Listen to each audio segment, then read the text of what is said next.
Então, gente, continuando a nossa aula sobre racismo institucional, o que a gente vai aprofundar agora? A gente vai aprofundar em dados, né? Eu falei no nosso último módulo sobre a importância desses dados, né? A gente começou falando do conceito, ou melhor, das 3 concepções de racismo do professor Silvio de Almeida, né? O racismo individualista, que é essa noção do racismo sobre um comportamento muito mais individual do indivíduo do que da sociedade, né? Uma concepção muito fraca, que não atende à realidade, que a gente já conhece. Uma concepção do racismo institucional, que a gente viu que é um reflexo do racismo estrutural, ou seja, o quanto essa discriminação sistematizada ela acontece nas instituições, refletidas aonde? Nas suas normas, nos seus processos, na forma de contratar, de selecionar, de promover, ou seja, em tudo que acontece dentro da organização, ainda que de forma inconsciente, né? E aí eu trouxe, de novo, aprofundei a relação também dentro do racismo institucional, e principalmente do racismo estrutural, na relação dele com a noção de sustentabilidade. O quanto os Objetivos de Desenvolvimento Sustentável da ONU, com a participação de sociedade civil, indivíduos, empresas privadas e públicas e demais instituições sociais, buscam tornar esse mundo habitável, né? Permitir com que os recursos que a gente tem, eles continuem existindo. E a relação disso com diversidade. E a relação da sustentabilidade com inclusão. Porque todos os 17 Objetivos de Desenvolvimento Sustentáveis, com suas 169 metas, foram criadas para tornar a vida dos seres humanos mais digna e tornar também a vida do planeta melhor. Não apenas para os seres humanos, mas para os outros seres também que habitam esse mesmo planeta, né? E a gente aprofundou o debate trazendo a relação do tema com o racismo, né? O quanto, por exemplo, a existência do racismo ambiental comprova que o racismo ele é de fato estrutural, né? E o quanto essas mudanças climáticas, as consequências dessas mudanças climáticas, né, afetam de uma forma muito mais negativa as pessoas negras por serem aquelas que estão em maior vulnerabilidade social. Então, pensar nessa relação meio ambiente e racismo é extremamente importante e reforça essa noção de racismo estrutural, né? O quanto ele está presente em todos os espaços. Então, pensar em programas de proteção ao meio ambiente que se volta para essa temática é considerar a inclusão da diversidade, é considerar os dados raciais, porque senão, como eu falei no vídeo sobre racismo estrutural, se você não enxerga a diversidade, você não inclui. Você não garante a equidade, né? E aí esse aspecto é super importante. E por fim, a gente lembrou que o mundo sustentável, a agenda de sustentabilidade, ela foi criada sobre o seguinte lema: não deixar ninguém para trás. Ou seja, o mundo sustentável é um mundo que inclui todas as pessoas. E a gente vai ver agora, nesse momento, dados que comprovam justamente o contrário. O quanto as pessoas negras elas são excluídas. Então, o mundo sustentável é um mundo que inclui todas as pessoas, e quando a gente pensa nessa sustentabilidade relacionada ao racismo, é um mundo que inclui todas as pessoas, incluindo as pessoas negras, né? Então, quando a gente pensa em não deixar ninguém para trás, quantas pessoas negras estão sendo deixadas para trás por conta do racismo estrutural que ainda persiste na nossa sociedade, né? E aqui, o que a gente vai ver nesse momento? A gente vai ver a importância dos dados, né? A gente vai ver a relação desse tema de inclusão racial dentro das instituições, ou seja, acabando com o racismo institucional, o que traz de benefício para os negócios, que é super importante também, a relação do racismo com a economia e lembrar sempre o quanto o racismo é um problema de toda a sociedade. Vamos começar? Bom, lembrando do conceito, como eu falei, do racismo institucional, eu trago aqui de novo Cida Bento, lembrando, vocês estão vendo aí na tela, que o racismo institucional, ele se reflete nas regras, ou seja, as regras, processos, normas, ferramentas utilizadas no ambiente de trabalho, que preferem e fortalecem silenciosamente os que se consideram iguais, atuando sistematicamente na transmissão da herança circular do grupo, né? O quanto essa instituição reflete essa discriminação que acontece na nossa sociedade, né? E aí, como eu falei, já havia dito no módulo anterior sobre a importância do dado, porque eu já levantei esse questionamento aqui para vocês. O quanto as empresas acham extremamente errado discriminar pessoas. Discriminar, ou seja, não vou contratar uma pessoa negra por ela ser negra. Não vou promover uma pessoa negra por ela ser negra. Todo mundo acha isso errado. Mas isso acontece. E a gente vai ver isso agora nos dados. Então, perceber que essas normas e processos continuam fomentando essa exclusão, ainda que inconsciente, é importante. E o dado, ele é fundamental para isso. Bom, pois bem, eu trouxe um dado aqui importante. A gente já havia falado sobre ele no vídeo sobre racismo estrutural, em que eu trouxe o conceito de pessoas negras, né?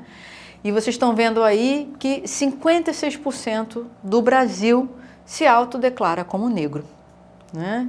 Relembrando aqui que utilizamos a metodologia do IBGE, em que a gente se autodeclara a partir de 5 cores e raças: preta, parda, amarela, indígena ou branca. E que a somatória de pessoas pretas e pardas dão o que a gente chama conceito de pessoas negras. Então, o último dado do IBGE de 2018, ele traz esse número que é muito importante. 56% da população brasileira se percebe como negra. 56%. Eu estou reforçando 56% porque algo que a gente conclui é que a maioria do Brasil é negra. E aí eu pergunto para vocês, quantas pessoas negras ocupam os espaços em que você frequenta? Essa maioria está no seu local de trabalho? Essa maioria está no lugar em que você estuda? Essa maioria está no lugar, no clube que você frequenta, nos shoppings, nos espaços que você frequenta, na faculdade, na escola, para quem tem criança aqui? Essa pergunta precisa ser necessária. E olha a importância de todo mundo utilizar esse mesmo dado. Porque se o Brasil inteiro adotando essa mesma metodologia, a gente consegue comparar. Olha, o IBGE utiliza 5 cores e raça, eu vou utilizar 5 cores e raça a partir da autodeclaração, eu consigo comparar.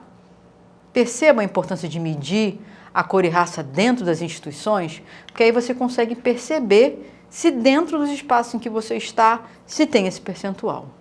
E, infelizmente, a realidade demonstra que esse dado, de forma majoritária, não acontece, de uma forma unânime, né? Então, o que eu vou apresentar agora para vocês são dados que comprovam essa discriminação sistematizada chamada racismo estrutural que existe nas instituições, que existe na nossa sociedade. O primeiro dado que eu trago aqui é o dado de renda, a relação entre renda e raça, né? Vocês estão vendo aí, que está aparecendo para vocês no slide, o quanto essa diferença ela está estagnada e já tem um bom tempo. Quando a gente compara 2012 a 2021, a diferença da renda entre pessoas brancas e pessoas negras é muito grande. E se mantém. Olha a lacuna. Olha a lacuna. Cerca de o quê? Uns R$1.000, mais ou menos, fazendo a conta. Aqui dá mais ou menos R$1.000 de diferença. É muita diferença, uma diferença, gente, que persiste. E por que persiste? Aí eu volto a pergunta para você. Você, principalmente você que trabalha em empresa, né? Você sabe se há essa diferença racial na empresa em que você trabalha? Existe algum levantamento? É preciso ter um acompanhamento da política de remuneração onde você atua, onde você trabalha. Por quê? Porque se você não acompanha, inevitavelmente você vai perceber que pessoas elas ganham de forma diferenciada pela mesma atuação, pela mesma função a partir da sua cor e raça. Então, percebam quanto o dado ele escancara essa desigualdade, ele não nos deixa nem questionar de que, não, aqui não existe discriminação. As pessoas recebem de uma forma igualitária, as pessoas não recebem de uma forma igualitária e a gente pode perceber que já está há muito tempo dessa maneira. E outro dado que eu acho importante a gente olhar é esse aqui, a relação entre renda e educação. Olha só o rendimento médio por hora de acordo com a raça e escolaridade. pessoas de nível superior completo. Pessoas brancas com nível superior completo, elas ganham em média mais do que as pessoas negras de nível superior completo, igualmente completo. E a gente tem uma leve diferença ali entre pessoas pretas e pardas. Então são pessoas que têm a mesma formação. E ainda assim elas recebem, as pessoas negras recebendo em média menos. Percebam? Então, de novo, é preciso ter acompanhamento disso dentro das instituições, porque se a instituição ela não acompanha, ela não vai perceber essas diferenças, né? E aqui eu trouxe as questões relacionadas à renda. Eu provoco a reflexão e provoco o movimento de vocês de pensar em outros aspectos, não apenas de renda, mas no acesso a treinamentos, acesso a benefícios, acesso a promoções, como eu falei. É super importante, porque se não se mede, não vai se enxergar essas disparidades. Percebam a importância do dado? O dado escancara essa diferença e, como vocês podem ver, são diferenças que persistem ao longo dos anos. Outro aspecto importante é o aspecto desse acesso à liderança, né? O quanto pessoas, como eu falei, né? O quanto ocupar esses espaços de liderança não é tão fácil para as pessoas negras. E aqui tem outro dado de uma outra pesquisa, comparando essa quantidade, esse percentual de homens e mulheres nesses espaços, negros e negras nesses espaços. Olha a diferença. Se a maioria do Brasil é negra, a maioria do Brasil deveria estar ocupando a maioria dos espaços de liderança. Concordam comigo? Ter essa proporcionalidade. E ela não existe. Como essa pesquisa vocês estão vendo aí no slide. De novo, provoca a reflexão de vocês. Quantos e quantas líderes negros e negros vocês tiveram ao longo da vida? Vocês têm agora? Onde vocês atuam? Pensando fora do ambiente corporativo, né? Quantas pessoas negras vocês tiveram sendo suas professores, sejam nas escolas, nos ambientes acadêmicos? Quem tem criança, quantas pessoas negras são professores e professoras de suas crianças? Quantos políticos e políticas, negros e negras, nós temos no nosso país? Então, na sua cidade, no seu município. Então, refletir sobre isso é importante. Porque quando a gente olha 56% de pessoas negras no Brasil, a gente não vê correspondência com essa realidade. A gente não vê proporcionalidade de ocupação dos espaços sociais, né? E aí um dado que eu queria também trazer, e que também é super importante, quando a gente pensa nesse processo de inclusão, vocês devem lembrar no conceito de inclusão, que a gente falou sobre essa noção, né, essa sensação de se sentir uma pessoa valorizada, de poder ser quem você é e de você ser valorizada por isso, você estar no ambiente seguro. O quanto isso não acontece com as pessoas negras, né? Vocês estão vendo aí no slide, 36% dos brasileiros e 76% dos brasileiros negros dizem conhecer alguém que já tenha sofrido preconceito, discriminação, algum tipo de humilhação e deboche por conta da sua cor e raça dentro do ambiente de trabalho, né? E aí, o quanto tornar esse ambiente corporativo ou qualquer ambiente institucional seguro é extremamente relevante. Porque isso, inclusive, vai impactar o quê? A saúde mental das pessoas negras. Quando analisamos o conceito de racismo estrutural, o racismo estrutural ele está presente em todos os espaços, em todos os lugares, atingindo até mesmo a nossa subjetividade. Eu já havia adiantado isso com vocês. A forma como a gente se vê, a forma como a gente se relaciona. Então, atinge o nosso ser de forma interna, de forma subjetiva.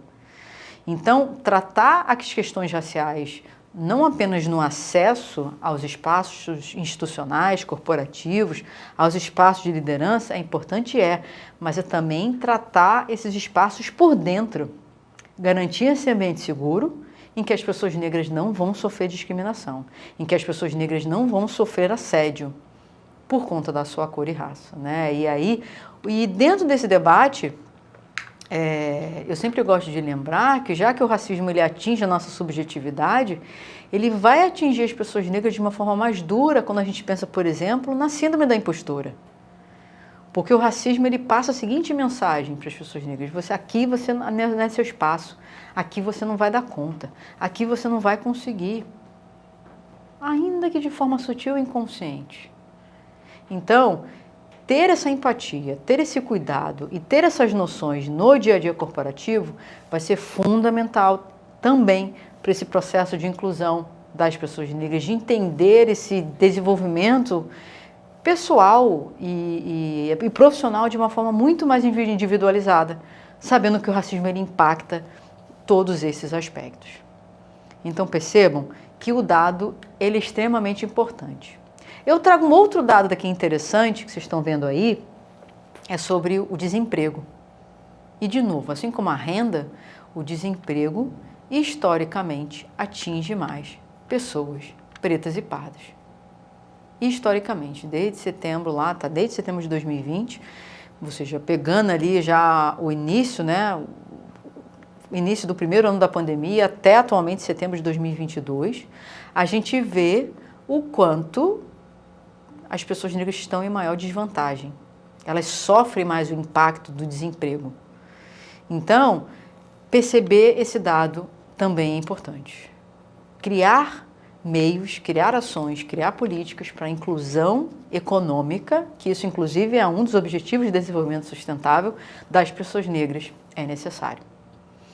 E por fim, mais um dado aqui que eu acho super interessante, que é esse dado aqui, comparando uma pessoa negra e uma pessoa branca da mesma origem social. Foi feito um estudo na PUC do Rio Grande do Sul e muita gente questiona, né, coloca isso em questão, né, para reflexão. Existem pessoas brancas pobres? Sim. Mas quando a gente compara, diante desse racismo estrutural, quando a gente compara uma pessoa negra e uma pessoa branca da mesma origem social, quando colocam essas pessoas no caminho, no jogo da vida, nessa corrida, a gente percebe que ainda assim as pessoas negras elas acabam ganhando ainda menos, reforçando os dados anteriores que eu já havia mostrado. Então, é como se na mochila dessas ambas pessoas que saem do mesmo ponto, o racismo ele fosse um peso a mais e fizesse com que ela ganhasse menos, né? Então, o dado, de novo, o quanto ele é importante para a gente perceber esse racismo estrutural, né? E aí a gente trouxe aqui o debate sobre o quanto o racismo está relacionado à inclusão racial, na verdade, relacionada à sustentabilidade do planeta. Lembrar também que a inclusão racial também está relacionada com a sustentabilidade dos negócios, né? E aqui a gente vai falar um pouco, né? Primeiro a gente falou muito da importância dos dados para que as instituições percebam quanto elas discriminam. Que tipo de ações as instituições podem fazer para que elas percebam esses processos de discriminação que na maioria das vezes são inconscientes. E eu acho que essa segunda parte agora a gente vai ver o que as instituições ganham. Porque é preciso também falar dos benefícios, né? E que não é apenas uma questão humanitária. Enfrentar o racismo é uma questão humanitária, é uma questão de responsabilidade social, sim, de humanização das empresas, de tornar esses espaços mais inclusivos e respeitosos, né, e livres de qualquer tipo de discriminação, incluindo a racial, mas também é um assunto de negócio. Investir na inclusão racial vai trazer benefício para as instituições, no caso das organizações, no caso das empresas, né? Então vamos aprofundar um pouco esses pontos aqui. Existem diversos estudos que comprovam a relação entre diversidade e negócio, benefício para o negócio, né? Quando a gente pensa em investir numa jornada de diversidade e inclusão, numa jornada de diversidade e inclusão racial, todo mundo ganha. Começar pelas pessoas, né? No vídeo sobre racismo estrutural, eu trouxe algumas dicas de como você pode se tornar, como ter comportamentos antirracistas, e uma delas foi a educação. Então, as pessoas, numa empresa que busca inclusão racial, numa instituição que se busca inclusão racial, as pessoas se modificam conforme elas vão se educando, vão se letrando do ponto de vista racial, vão tendo contato com realidades diferentes das delas. Elas vão se tornando pessoas mais empáticas, mais respeitosas, mais inclusivas. É lógico que isso gera o quê? Mudança no ambiente. O ambiente se torna, consequentemente, mais inclusivo, mais respeitoso. E essa mudança de comportamento que acontece dentro das instituições não fica só presa aos muros das instituições, concordam comigo? Essa mudança de comportamento as pessoas levam para fora. Elas vão levar para os relacionamentos familiares, elas vão levar para os relacionamentos em outros espaços, para o grupo de WhatsApp, para os outros lugares que elas frequentam, até mesmo nos relacionamentos, na relação que a gente tem com os estranhos, com as pessoas estranhas na rua. É uma mudança de comportamento que torna o nosso olhar mais humano e mais empático e mais acolhedor.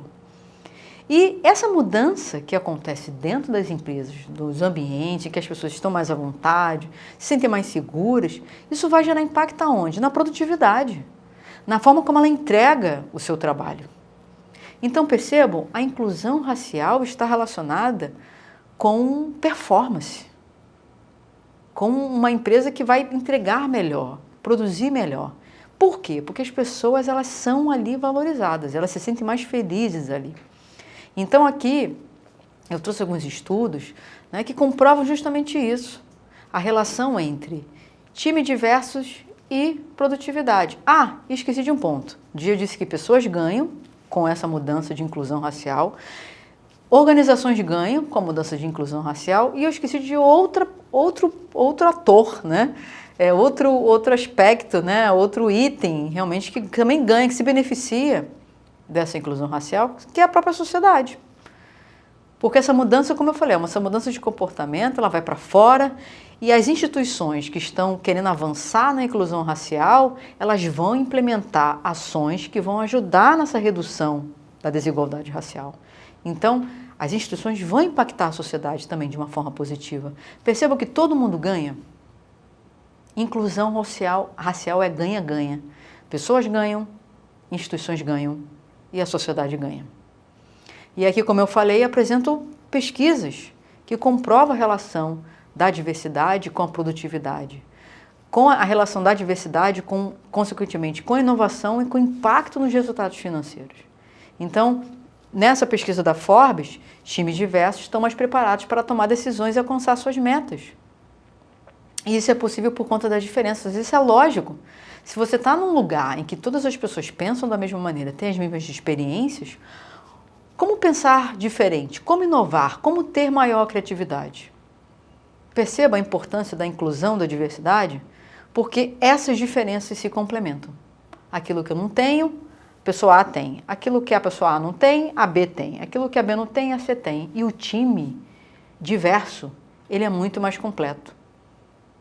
E tem muito mais combustível para essa criatividade, para essa inovação, que são pessoas com perspectivas diferentes, com experiências diferentes, com conhecimentos diferentes, né? E essas diferenças, gerando esse processo de inovação, vai impactar, lógico, esses resultados financeiros, né? Esses diferentes pontos de vistas acabam fomentando, acelerando esse processo de inovação, né? E o quanto esse processo de inovação, de criatividade, tem sido cada vez mais buscado dentro das empresas. Mas, lembrando que eu falei no vídeo sobre racismo estrutural, sobre o termo diversity washing. Para ter esse impacto em resultado financeiro, em inovação, em criatividade, ou seja, para ter impacto da inclusão da diversidade em melhor performance financeira, não pode haver diversity washing, ou seja, não pode haver maquiagem de diversidade. Eu vou fazer uma campanha sobre racismo, mas eu não vou criar ações afirmativas, eu não vou implementar programas específicos de contratação de pessoas negras ou de aceleração de pessoas negras nos espaços de liderança negras.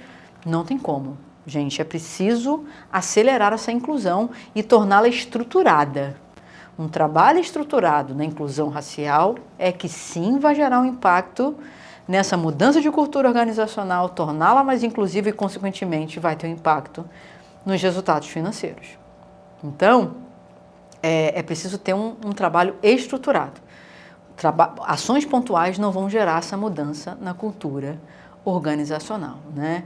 E aí, outro aspecto que eu queria trazer para o debate, né, é a relação entre racismo e economia, né? Porque, como eu falei, muito se debate essa questão da inclusão racial do ponto de vista humano, do ponto de vista social, e que realmente acontece, é o certo a se fazer.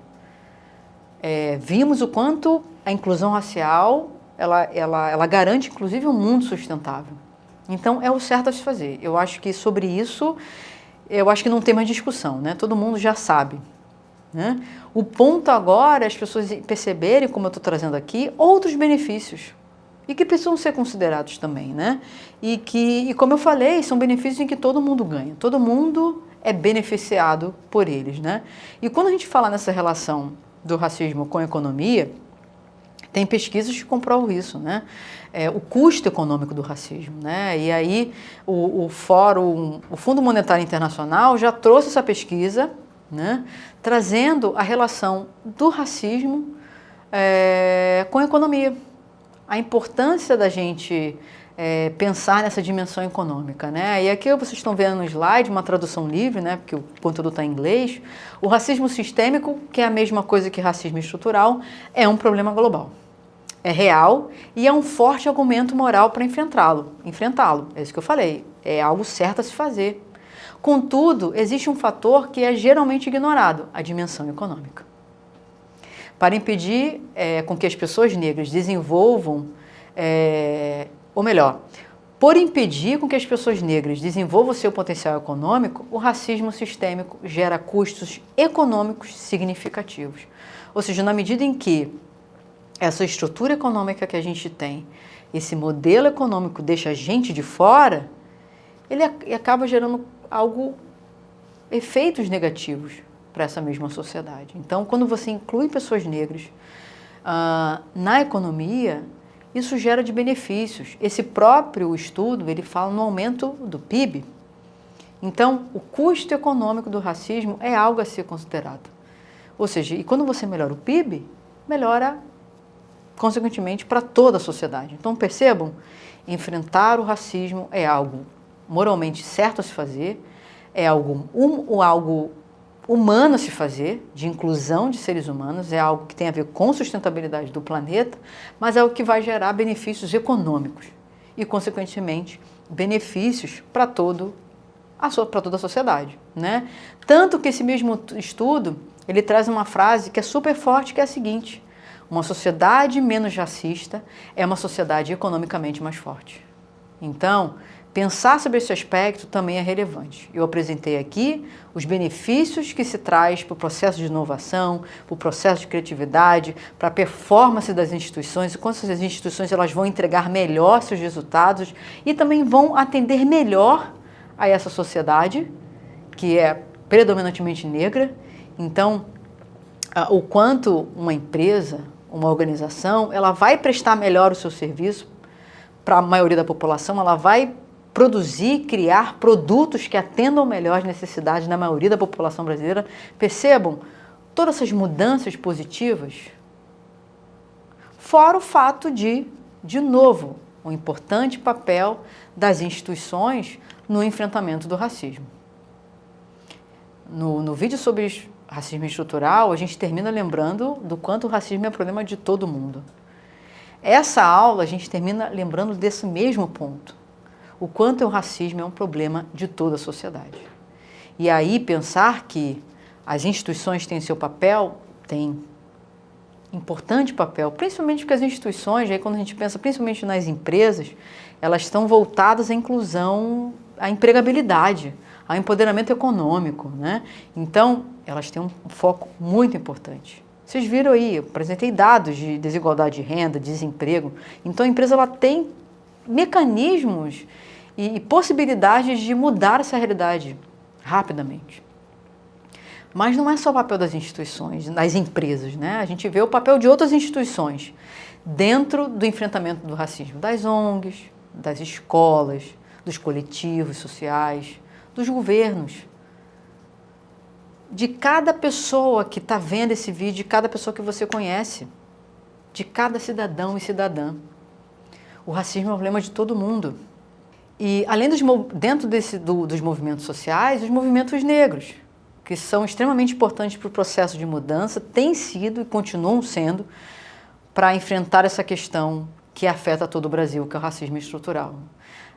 E eu botei, vocês podem ver no slide, 3 pontinhos, porque tem outros atores dentro da nossa sociedade que fazem parte dessa mudança, né? E eu queria agradecer, né, a oportunidade de estar aqui com vocês falando desse tema e lembrar que sim, você que está me ouvindo, com quem você trabalha, com quem você estuda, com quem você mora, todo mundo faz parte desse processo de transformação. De novo, não existe um planeta sustentável com racismo. Um mundo sustentável é um mundo sem racismo. Não podemos mais admitir, a essa altura do campeonato, a existência dessa discriminação sistematizada contra pessoas negras. Que vocês possam, a partir desse momento agora, agirem, seja dentro dos ambientes em que vocês trabalham, dos ambientes que vocês estudam, seus ambientes familiares, seus relacionamentos de amizade, precisamos agir e é urgente. E eu conto, lógico, com vocês nessa jornada de mudança para tornar a nossa sociedade cada vez melhor, cada vez mais inclusiva para todas as pessoas. Um abraço e até a próxima.